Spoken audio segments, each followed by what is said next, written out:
దేవుని యందు ప్రియమైన సహోదరి సహోదరులారా, మీ అందరికీ ప్రభువైన యేసు నామములో శుభాకాంక్షలు దీవెనలు అందిస్తూ ఉన్నాను. ఈ రోజున మీ అందరి ముందు ఒక శుభవార్తతో నిలిచి ఉన్నాను.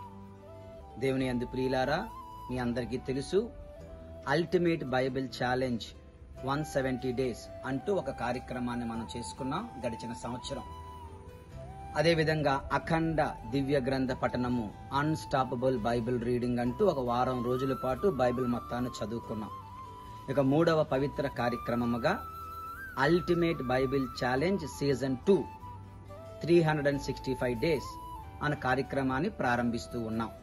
అనగా మే నెల 19వ తారీఖు రేపటి ఆదివారం పెంతుకోస్తు పండగ, పరిశుద్ధాత్మ దేవుని పండగ రోజున ఈ కార్యక్రమం ప్రారంభం అవుతూ ఉంది. మరలా వచ్చే సంవత్సరం 2025 మే నెల 19వ తారీఖు వరకు ఈ కార్యక్రమం కొనసాగుతుంది. ఇందులో ఈ కార్యక్రమం ఎలా ఉండబోతుంది అంటే, ఇందులో ఎవరెవరైతే ప్రవేశించాలనుకుంటున్నారో వాళ్ళందరూ వారి పేరు, వాళ్ళ phone number, WhatsApp phone number నాకు ఇవ్వాల్సి ఉంటుంది. నేను ఒక గ్రూప్ క్రియేట్ చేసి అందులో మిమ్మలను యాడ్ చేస్తాను. ప్రతిరోజు ఆ రోజు ఏం చదవాలో అన్న వాక్య భాగాన్ని మీకు పంపించడం జరుగుతుంది. 10 రోజులకు ఒకసారి పంపిస్తాను, 10 రోజుల పోర్షన్ ఆఫ్ బైబిల్ రీడింగ్. అదేవిధంగా ప్రతిరోజు కూడా గుర్తు చేస్తూ ఉంటాను. ఈ విధంగా ప్రతిరోజు ఉదయం లేచిన వెంటనే ఒక 10 నిమిషాల పాటు బైబిల్ చదివే గొప్ప అవకాశంలో ఈ పవిత్రమైనటువంటి అవకాశాన్ని వినియోగించుకోమని కోరుతూ ఉన్నాను. ఉదయం రోజుకి 3 నుంచి 4 అధ్యాయాలు మాత్రమే. అది చదివే ముందు పరిశుద్ధాత్మ దేవునికి ప్రార్థన చేసుకోవాలి.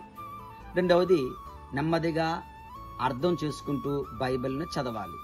మూడవది, చివరిలో ఆ బైబిల్లో నువ్వు చదివిన భాగంలో నీకు నచ్చిన అంశాన్ని ఒకటి తీసుకొని దానిని ఉపయోగించి నీ జీవితానికి అన్వయించుకొని ప్రార్థించాలి. Praying with the Bible. ఇది చాలా మంచి కార్యక్రమం. ఈ యొక్క పరిశుద్ధ అవకాశాన్ని అందరూ వినియోగించుకోవాలని కోరుతున్నాను. మీరు గోదావరి విచారణ, నా విచారణ వాళ్ళైనా, ఏ విచారణ వాళ్ళైనా, గురువులు గాని, అమ్మగారులు గాని, ఎవరైనా గాని ఇందులో పాలు పంచుకోవచ్చు.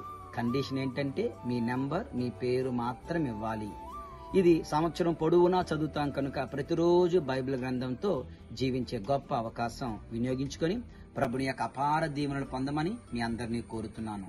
దేవుని వాక్యం చెప్తుంది, దేవుని వాక్యము సజీవమైనది, దేవుని వాక్యము చైతన్యవంతమైనది. దేవుడు పలకగా అది సజీవమవుతుంది, నువ్వు దాన్ని చదవగా చైతన్యమవుతుంది.